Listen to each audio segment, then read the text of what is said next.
Hello guys, ngayon ay magme-maintenance tayo ng panggilid nitong Suzuki SkyDrive crossover. Ito yung mga niready natin na parts. Meron tayong flyball, 11 gram siya, 1 gram lower kumpara sa stock kasi 12 grams yung stock natin. Pwede natin na 11 grams kasi laging loaded yung motor, kailangan natin ng konting hatak. Tapos gasket, kasi sira na yung gasket nung crankcase natin. Mahalaga yung gasket na yan kasi para hindi pasukin ng tubig yung CVT natin. Mabilis lang naman buksan tong CVT na SkyDrive crossover.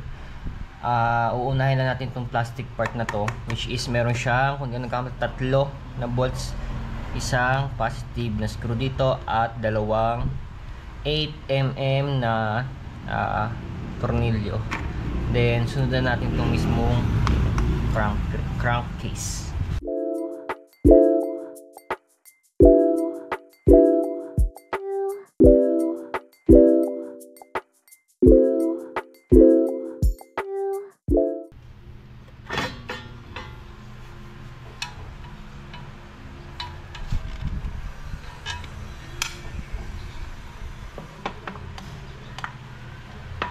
Ayan, natanggal na natin yung mismong crankcase natin.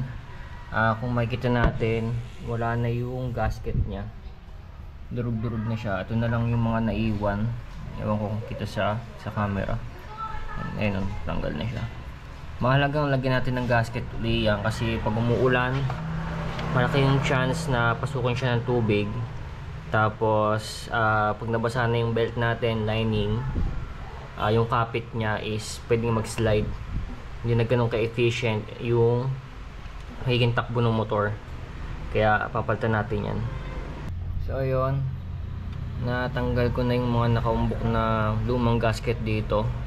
Ginamit ko lang siya ng cutter. Pero hindi siya totally nasimot. Pero okay na yan. Ang mahalaga hindi sila nakaumbok. Lalapat na yung bagong gasket natin dyan. Kalasin ko naman tong pulley tsaka tong torque drive para ma-regrease natin at mapalitan natin yung flyball tsaka malinis na rin natin yung mga dumi-dumi.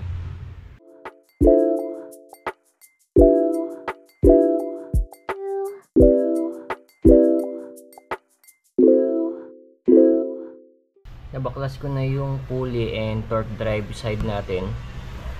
And ganito ko siya ina-arrange para in order pa rin yung mga mga nuts, spacer, washer, para hindi nagkakapalit-palit yung magkakasunod-sunod nila. At saka mabilis lang din siya ibalik. Nilinisin ko lang tong mga to kasi may maalikabok na. Tapos bubuksan ko lang din to para ma-regrease yung loob niya. Tapos palitan yung flyball. And yun lang, linis tsaka regrease, pinakamahalaga yan.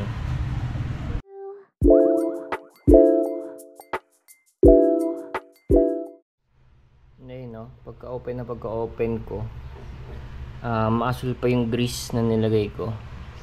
Siguro nakaka 10,000 na to or 8 nung last na nag-grease, pero maasul pa rin siya.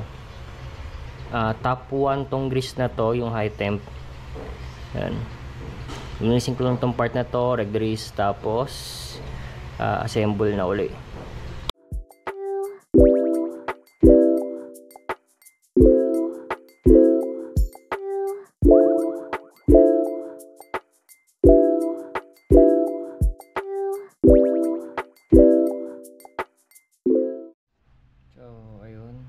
Nalinis natin itong mga parts na to.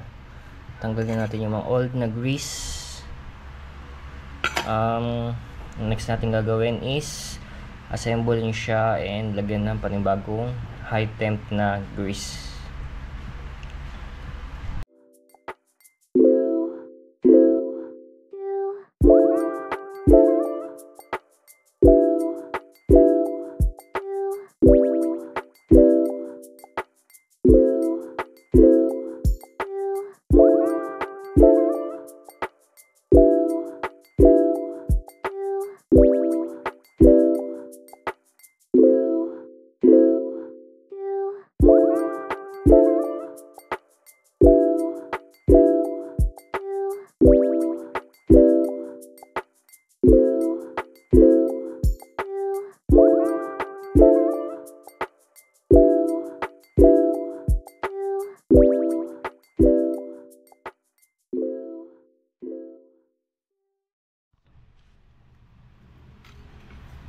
So guys, ito na yung isa sa mahalagang part.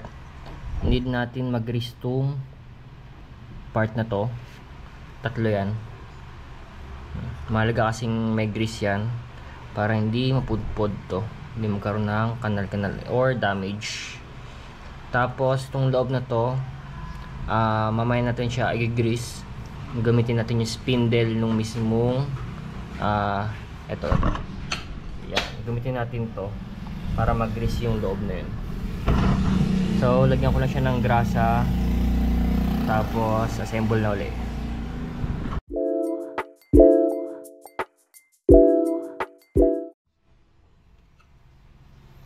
Ayan, nalagyan natin siya ng grease.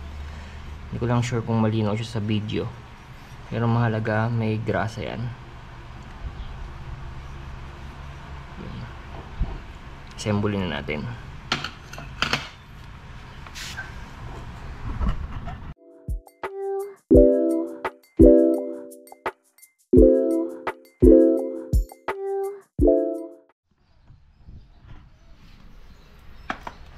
Ayan, para mag-grease natin yung loob nito,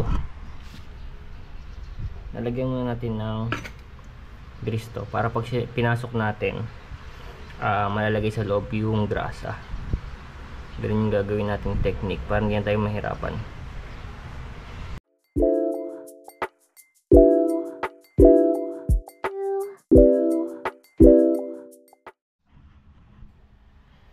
Ayan guys, nalagyan na natin yung grease.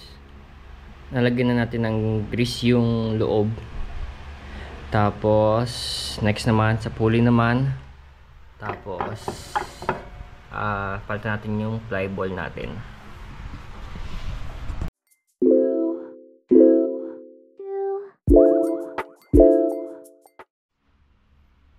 Nalagyan natin yung bago nating ply balls.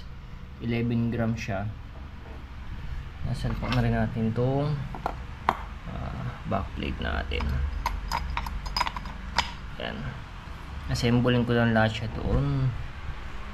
Tapos balik yung gasket. Ito yung bagong gasket na nilagay natin. Tapos balik yung mga bolts at test ride na.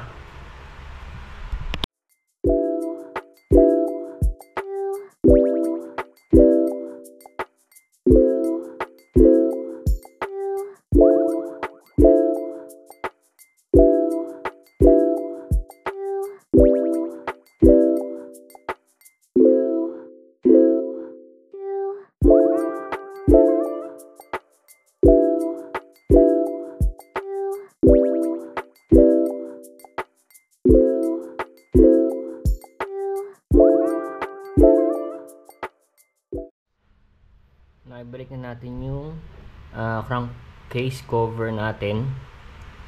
Pwede itong part na to. Yun. Testing natin siya pa-start.